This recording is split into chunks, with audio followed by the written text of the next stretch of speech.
Hello guys, आज हम यहाँ पे पोको के बारे में बात करने वाले हैं। जी हाँ, पोको के बारे में बात करने वाले हैं। तो क्या पोको गलती कर रहा है? इस वीडियो को आप एंड तक देखिए, उसके बाद आप मुझे कमेंट करके ये ज़रूर बताइएगा, ये मेरा सवाल आपसे है कि क्या पोको गलती कर रहा है। अब पोको को इतना ज़्यादा प्यार और सपोर्ट क्यों मिला?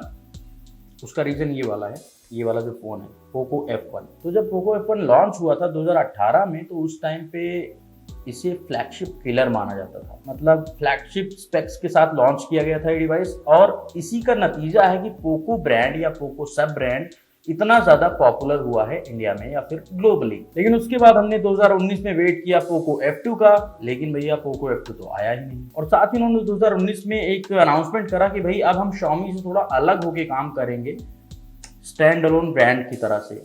हाँ, हालांकि एकदम से स्टैंड अलोन नहीं है, अभी भी बहुत सारी चीज़ों पे डिपेंडेंट है Xiaomi के ऊपर, वो अलग चीज़ है। और फिर 2020 में हमें मिला पोको X2 डिवाइस, एक मिड रेंज बजट वाला डिवाइस, जो कि ओवरऑल एक अच्छी वैल्यू प्रोवाइड कर रहा था। जो प्राइस टू परफॉर्मेंस रेशियो है इस डिवाइस का वो अच्छा है, मैं यूज़ कर रहा हूँ, मुझे डिवाइस काफ़ी अच्छा लगा कैमरे के मामले में, बिल्ड के मामले में, और चाहे रिफ्रेश रेट के मामले में, स्क्रीन के मामले में डिवाइस बढ़िया है, नो डाउट। और जो इसमें पैसे लगाए जा रहे हैं उसकी वैल्यू अच्छी प्रोवाइड कर रहा है, उसमें कोई दो राय नहीं है। और उसके बाद फिर से एक बार चर्चा तेज हुई कि भाई जो चाइना में Redmi K30 Pro device launch हुआ है वो इंडिया में पोको F2 के नाम से लॉन्च किया जा सकता है। अब ऐसा क्यों हुआ?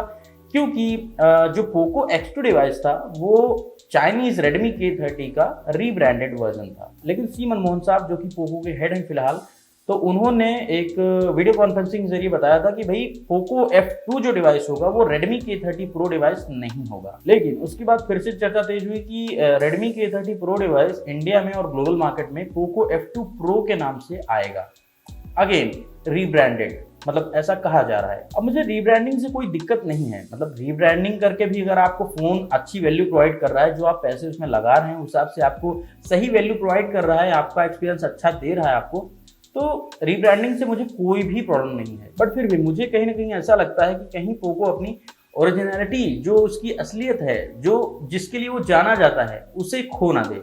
क्योंकि यार पोको F1 डिवाइस जो लॉन्च किया गया था, इसने बहुत सारे डिवाइसेस की बैंड बजा दी थी, मतलब फ्लैगशिप किलर इसे बोला गया था, और एक ट्रू फ्लैगशिप किलर बन के निकला था।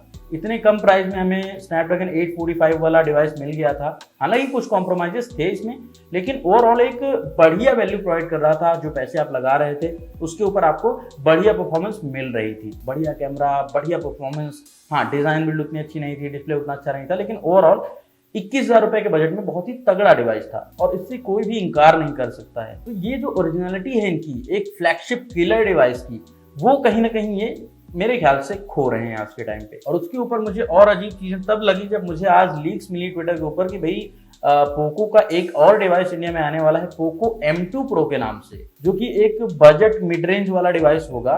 10-12 हजार रुपए, 13 हजार रुपए के बजट वाला डिवाइस होगा, और इसमें स्नैपड्रैगन 720G चिपसेट का यूज किया जाएगा। अब अगर ऐसा होता है, मान लीजिए अगर ऐसा होता है, तो इस सिचुएशन में तो फिर पोको Xiaomi से एकदम डायरेक्टली ही कम्पीट करने लग जाएगा। मतलब Redmi के जो डिवाइसेस हैं, Redmi Note सीरीज के जो डिवाइसेस हैं, जो सक्सेसफुल माने जाते हैं इंडिया में, उनसे डायरेक्टली एकदम से कम्पीट करेगा। अभी पोको X2 ही कम्पीट कर रहा था, अब ये पोको M2 Pro भी कम्पीट करेगा। हालांकि ये एकदम पक्का नहीं कि M2 Pro से आएगा, लेकिन काफी लीक्स कह रही हैं कि हाँ भाई M2 Pro आएगा पोको का इंडिया में, एक नया डिवाइस जिसका कि design and build Redmi Note 9 Pro या Redmi Note 9 जैसा ही होगा। तो अब मुझे ये लगता है कि पोको टीम आज के टाइम पे जो अपनी एक्चुअल पहचान थी उसको छोड़ के दूसरी चीजों पे कॉन्सेंट्रेट कर रहे हैं ज्यादा।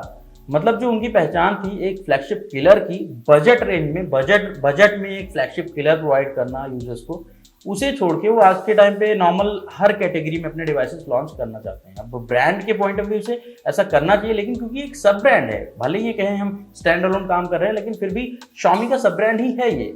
तो इन्हें कहीं ना कहीं कॉन्सेंट्रेट करना चाहिए कि भाई फ्लैगशिप डिवाइसेस ही लॉन्च करें। और जो मिड रेंज वाली कैटेगरी है वो Redmi बहुत अच्छे से संभाल रहा है, पिछले कई सालों से नंबर 1 है वहाँ पे।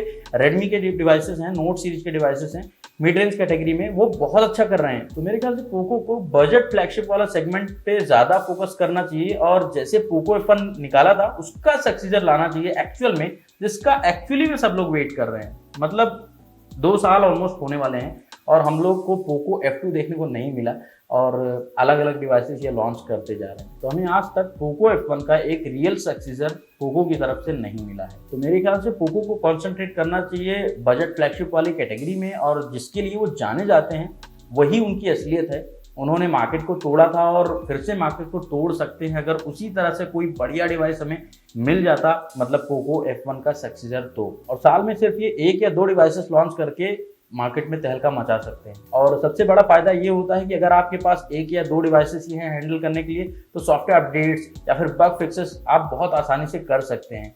अगर आपके पास लाइनअप में बहुत सारे डिवाइसेस हो जाते हैं और डेवलपमेंट टीम आपके पास उतनी ज़्यादा नहीं होती है, तो वहाँ पे आप फंस जाते हैं बग फिक्सेस के मामले में, जिसमें कि आज के टाइम पे ज़्यादातर स्मार्टफोन कंपनीज फंस रही हैं, चाहे फिर रेडमी की बात करें या फिर रियलमी की बात करें। अब पोको F1 को इसलिए भी जाना जाता है क्योंकि सॉफ्टवेयर अपडेट्स के मामले में, सॉफ्टवेयर से नए फीचर्स ऐड करने के मामले में ये ऑलमोस्ट नंबर 1 डिवाइस है, क्योंकि इसमें बहुत सारे फीचर्स सॉफ्टवेयर टीम ने ऐड किए थे और उसके लिए हमने टाइम पे तारीफें भी की हैं कि भाई पोको टीम ने बहुत कमाल का काम किया है।